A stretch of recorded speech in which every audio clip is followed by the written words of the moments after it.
नमस्कार दोस्तों, stock market studies में फिर से एक बार आपको बहुत-बहुत स्वागत है। तो आज मैं फिर से आपके सामने कुछ इम्पोर्टेंस कंपनी का अपडेट शेयर करने वाला हूँ, तो इस वीडियो को पूरा लास्ट तक देखना और अभी तक अपने चैनल को सब्सक्राइब नहीं किया तो ज़रूर कर लीजिएगा, क्योंकि कंटिन्यूअसली इन्फॉर्मेशन और अपडेट्स इसी चैनल के माध्यम से आपको मिलता रहेंगे। तो सबसे पहले मैं डिस्कशन करूँगा Indian railway catering and tourism corporation के बारे में, जिसको हम लोग आईआरसीटीसी नाम से जानते हैं।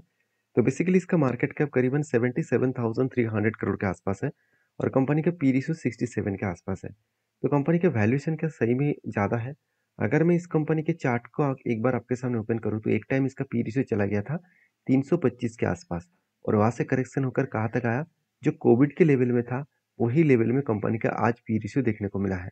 मतलब कंपनी का पी रेशियो तो ज़्यादा वैल्यूएशन के हिसाब से नहीं दिखा, क्योंकि पहले जिस लेवल में था, वही लेवल में कंपनी आ चुके हैं। मतलब पी रेशियो अभी सस्ते में है।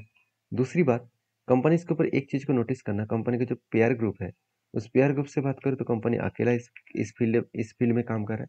तो अकेला इस फील्ड में काम कर रहा है तो मतलब कंपनी में यहाँ पे एक जो डेटा देखने को मिला, उस डेटा के हिसाब से कंपनी अकेला ही सब कुछ कर रहा है, तो मतलब कंपनी का किसी के साथ कंपेयर करना यहाँ पे गलत होगा, क्योंकि इस फील्ड में कंपनी अकेला प्लेयर है। क्योंकि रेलवे एंड ट्रैवल जो एजेंसीज है, तो उस हिसाब से कंपनी अकेला ही प्लेयर है जो अच्छा खासा कंपनी ग्रोथ करने के लिए काफ़ी है। और आप सभी जानते हैं रेलवे के ऊपर अगर कोई भी टिकट बुकिंग करना है तो वो डायरेक्टली इसी कंपनी के माध्यम से आपको करना पड़ेगा। चाहे आप कितना भी थर्ड पार्टी के माध्यम से करें, तो उसका डायरेक्टली आपको एक कमीशन आईआरसीटीसी को देना पड़ता है। उसके साथ साथ रेल नियर जो वाटर का बॉटल है, उसके ऊपर भी कंपनी के ऊपर एक अलग प्रेजेंस है, अलग मार्केट शेयर है। वो भी कितना है, चलो एक बार मैं आपको दिखा दूँ। तो ओवरऑल कंपनी का मार्केट शेयर कितना है, 45%। वो भी ड्रिंकिंग वाटर जो मतलब जो बॉटल्स है, ड्रिंकिंग वाटर का जो बॉटल्स है, वो डिस्ट्रीब्यूशन के ऊपर कंपनी 45% मार्केट शेयर लेके रखा है, क्योंकि जो रेल नियर इसका जो ब्रांड है, वो इसी का है। तो कंपनी प्रोडक्ट वाइज देखा जाए तो कंपनी कैटरिंग बिजनेस में सबसे ज़्यादा बिजनेस कर रहा है 45%। साथ ही साथ जो इंटरनेट टिकटिंग बिजनेस है उसके ऊपर 29%, टूरिज्म के ऊपर 13%, रेलवे के ऊपर 7% एंड स्टेट ट्रिथ के लिए आपको 4% का बिजनेस देखने को मिला। अभी देखिए कंपनी का जो बिजनेस है वो जो कंपनी कर रहा है उसके ऊपर देखिए मतलब कन्वेंशन जो फीस है उसके ऊपर 66%। बाकी देखिए फीस फ्रॉम आईएटीए और आरटीए से, तो इस तरीके से कैटेगरीज के ऊपर 20%। एंड देखा जाए तो कंपनी इसके ऊपर एडवर्टाइजमेंट के ऊपर 12% के आसपास देखने को मिला। तो जो डेटा है उस डेटा के हिसाब से कंपनी बेस्ट तरीके से यहाँ पे सिचुएशन देखने को मिला, जो सिचुएशन कंपनी को आगे बढ़ाने के लिए काफ़ी है, जो सिचुएशन कंपनी को जर्नी करने के लिए काफ़ी है।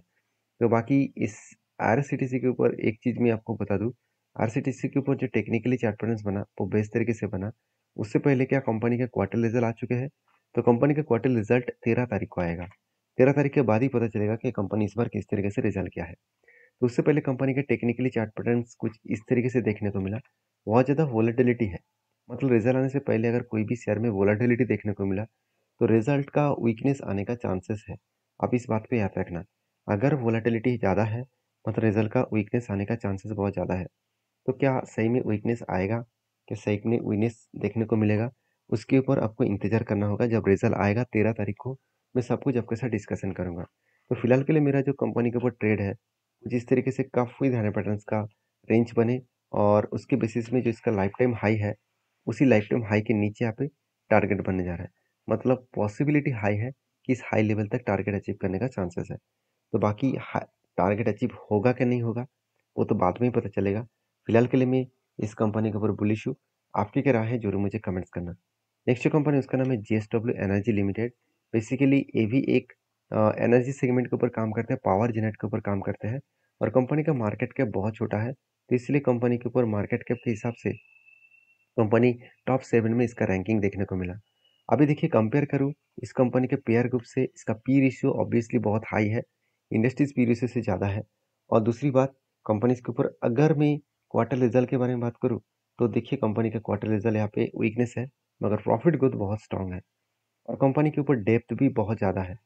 डेप्थ कंपनी जो लिया, क्या सही में डेप्थ लेने के बाद कंपनी में स्ट्रेंथ स्ट्रांग है, क्या सही में वो प्रॉफिट कर पा रहा है? अगर मैं प्रॉफिट का ग्रोथ के बारे में बात करूँ तो 3 साल में 18% का ग्रोथ हुआ और लास्ट टिल टू मंथ मतलब लास्ट 12 मंथ्स में कंपनी 12% का ग्रोथ किया। तो थोड़ा सा कम हो गया, मगर प्रॉफिट ग्रोथ बहुत स्ट्रांग है। तो सेल्स तो ठीक ठाक है, प्रॉफिट और प्रॉफिट ग्रोथ भी बहुत शानदार है, ऑलमोस्ट डबल से भी ज़्यादा हो चुके हैं। तो यही कारण की वजह से कंपनी लगातार भागते चले जा रहे हैं और अच्छा खासा यहाँ पे नेट प्रॉफिट भी जनरेट करते चले जा रहे हैं। तो चीज़ों को पहले समझिए, कंपनी के ऊपर जो बैलेंस शीट है वो देखेंगे तो कंपनी ने कर्जा बहुत ज़्यादा लिया। अभी क्वेश्चन मुझे ये पूछा गया कि सर इतना ज़्यादा कर्जा लिया, क्या कंपनी इजीली इस कर्जे को मिटा सकते हैं? पहली बात देखिए, कंपनी के रिजर्व 20,000 करोड़ और कंपनी का फिक्स्ड एसेट 28,000 करोड़। मतलब कंपनी की जो रिजर्व है, कंपनी का जो फिक्स्ड एसेट है, वो फिक्स्ड एसेट बहुत ज़्यादा देखने को मिला।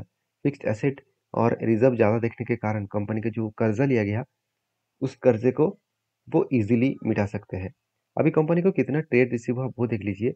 कंपनी का ट्रेड रिसीव हुआ अराउंड 844 करोड़ के आसपास, जो पिछले सालों की तुलना से थोड़ा सा कम है। कोई बात नहीं, कंटिन्यूसली कंपनी ट्रेड को मिलते चले जा रहे हैं। कंपनी के हाथ में जबरदस्त कैश है। पिछली बार 4,000 करोड़ का कैश था, इस बार 4,200 करोड़ के आसपास कैश देखने को मिला। मतलब यहाँ पे भी कंपनी के ऊपर एक गुड पॉइंट्स है, गुड न्यूज़ है, जो कंपनी को आगे बढ़ने के लिए काफ़ी है। और सबसे जो मुझे इंपॉर्टेंस पॉइंट इस कंपनी के ऊपर लगा वो है CWIP, जो 10,200 करोड़ का इन्वेस्टमेंट इस कंपनी ने इस बार किया। तो इतने ज़्यादा इन्वेस्टमेंट क्यों किया जा रहा है? क्योंकि कंपनी नया से नया प्रोजेक्ट के ऊपर काम कर रहा है और उस बेसिस में JSW एनर्जी के ऊपर अच्छा खासा खुद के बिजनेस के ऊपर इन्वेस्टमेंट भी किया गया। शायद इसीलिए इन्वेस्टर भी इस कंपनी के ऊपर ट्रस्ट करना शुरू कर चुके हैं। अगर मैं इन्वेस्टर के हिसाब से बात करूँ तो देखिए, म्यूचुअल फंड के पास एकदम जीरो होल्डिंग था, वो आज 1% हो चुके हैं। FS के पास 3-4% होल्डिंग था, वो बढ़ के 15% हो चुके हैं। मतलब 3 गुना होल्डिंग यहाँ पे बढ़ चुके हैं। तो इंस्टीट्यूशन इसीलिए माल उठा रहा है क्योंकि कंपनी में दम है। हाँ, प्रोमोटर ने कोई माल नहीं बेचा। माल किसने बेचा? पब्लिक ने बेचा। तो जब पब्लिक माल बेचेंगे, इंस्टीट्यूशन माल खरीदारी करेंगे, तो सोचना उस कंपनी के ऊपर दम है। अभी चलो इस कंपनी के टेक्निकली चार्ट पैटर्न देख लेते हैं। देखिए, जब इस कंपनी के ऊपर एक पैटर्न बना था, कुछ इस तरीके से कफ हुई धाने पैटर्न से बना था। फाइनली इसका ब्रेकआउट हुआ, उसके बाद कंपनी धीरे धीरे करके इसका टारगेट को अचीव किया और बेस्ट तरीके से यहाँ पे टारगेट को भी कंपनी यहाँ पे अचीव किया। तो वो कितना परसेंटेज था? 54%। तो कंपनी इस लाइफ टाइम हाई के ऊपर ट्रेड कर रहा है। तो फिलहाल के लिए मेरा कोई एंट्री लेवल्स नहीं है, क्योंकि यहाँ पे एक रेंज तो बना था। टोटल यहाँ पे रेंज के बारे में बात करूँ, इस रेंज से अगर टॉप लेवल तक देखो तो 29% तो बना था। मगर दिक्कत वाला बात क्या है, बीच में एक रेड कैंडल आ गया। मैं थोड़ा सा जूम करके आपको दिखा देता हूँ, आप देखिए। कंटिन्यूसली यहाँ पे बाइंग कैंडल बन रहा था, बीच में एक रेड कैंडल आ गया। तो इस स्ट्रेटेजीज को मैं यूज़ नहीं करूँगा, क्योंकि अगर इस रेड कैंडल नहीं होता तो जब भी इस नीचे लेवल को टच करता तो मैं एंट्री लेता, इस हाई लेवल तक मेरा टारगेट रहता। तो यहाँ पे एंट्री तो नहीं बना, क्योंकि मैं अगर इस ऊपर लेवल से देखूँ तो 20% के ऊपर नहीं बना है। इस स्ट्रेटेजीज को यूज में नहीं करूँगा, क्योंकि पहले भी इस तरीके से एक रेंज बना है। क्या इस रेंज में 20% बने? इस रेंज में 20% बिल्कुल बने। देखिए, 20% भी बने और उसका एंट्री भी हुआ और उसका टारगेट भी हुआ। तो मैं बार बार बोलता हूँ, हमेशा स्ट्रैटेजीज को आपको ध्यान से देखना होगा, स्ट्रैटेजीज को आपको ध्यान से पढ़ना होगा, तभी आपको सब कुछ क्लियर कट मिल जाएगा कि एक्चुअली आपको करना क्या है। तो आपके क्या ओपिनियन है, ज़रूर कमेंट्स करना। और हाँ, वीडियो अगर अच्छा लगे तो प्लीज़ लाइक करना, क्योंकि नया कुछ सीखने को मिला है, तो एक लाइक जरूर करके जाना। नेक्स्ट जो कंपनी उसका नाम है Trent limited. Basically Trent India के एक पॉपुलर कंपनी है। क्योंकि ट्रेंट के बारे में बात करूँ तो ट्रेंट में लगातार भागने के बाद एक करेक्शन मोमेंटम तो देखने को मिलेगा ही, क्योंकि इतना लंबा जर्नी होने होने के बाद कभी ना कभी तो प्रॉफिट बुकिंग होगा। तो फाइनली प्रॉफिट बुकिंग हो रहा है। अभी कुछ टाइम ऑफ पीरियड में थोड़ा सा करेक्शन हो रहा है। तो जो लोग सोच रहे हैं कि अभी फिलहाल के लिए मैं क्या करूं, तो उसके लिए बता दूं, मेरे ओपिनियन आपके साथ शेयर करूं तो मैं इस कंपनी के ऊपर फिर फ्रेश एंट्री नहीं लेने वाला हूं। क्यों? क्योंकि पहली बात, कंपनी के वैल्यूएशन बहुत हाई हो चुके हैं। क्योंकि इसका वैल्यूएशन की एक बार मैं चार्ट पैटर्न आपको दिखा दूं, तो एक टाइम इसका पी रेशियो चला गया था 600 के आसपास। वहां से करेक्शन होकर आज कितने में चल रहा है? 217। मगर इसका इंडस्ट्रीज पी रेशियो के हिसाब से बहुत हाई है और खुद के 5 साल के पी रेशियो के हिसाब से भी हाई है। तो इतना हाई पी रेशियो में जब तक कोई पैटर्न्स ना बने, जब तक कोई रेंज ना बने, उसके ऊपर ट्रेड लेना बहुत बड़ा खतरा बन सकता है। क्योंकि आप सोच रहे हैं कि चलो इतना लंबा जर्नी हो चुके हैं और इस यहाँ से होल्ड कर रहे हैं, तो यहाँ पे बाय कर लूँ, यहाँ से बिग जर्नी हो सकते हैं। इसका कोई गारंटी नहीं है कि ऊपर जाएगा, इसका ये भी कोई गारंटी नहीं है कि नीचे आएगा। तो हमेशा हाई लेवल से एक रिक्सी जोन हो ही जाते हैं, क्योंकि इतना लंबा जर्नी होने के बाद कभी ना कभी वो रुक सकता है, कभी ना कभी वो इंतजार कर सकते हैं। और अगर यहाँ पे कुछ टाइम बिताए, मतलब कुछ टाइम ऑफ पीरियड में होल्ड करे, उसके बाद अगर ब्रेकआउट करे, तो एक बड़ा धमाका यहाँ पे बन सकते हैं। तो आपके क्या व्यू है इस कंपनी के ऊपर, जरूर मुझे कमेंट्स करके बताना।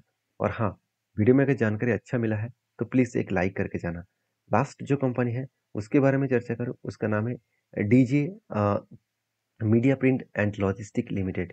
तो DJ media print and logistic limited जो 340 करोड़ का कंपनी है, छोटा सा कंपनी है, फिर भी इस कंपनी ने एक बहुत बड़ा अनाउंसमेंट किया। बोनस देखिए 2:1 का यहाँ पे अगस्त 9 में आपको देने वाला है। तो जो लोग बोनस पाना चाहते हैं 1 के बदले 2 शेयर, तो इस कंपनी के ऊपर 9 तारीख से पहले आपको खरीदारी करना होगा, तब आपको बोनस मिलेगा। और मैं रिक्वेस्ट करूंगा, खरीदारी करने से पहले आपके सेबी रजिस्टर्ड एडवाइजर के साथ बातचीत करके ही करना, क्योंकि मेरे तरफ से किसी भी कंपनी के ऊपर कोई भी बाय एंड सेल का रिकमेंडेशन नहीं है। अगर आपको किसी भी कंपनी के ऊपर काम करना है तो आपके रिस्क के हिसाब से जरूर काम करना। मिलते हैं नेक्स्ट वीडियो में, तब तक के लिए धन्यवाद।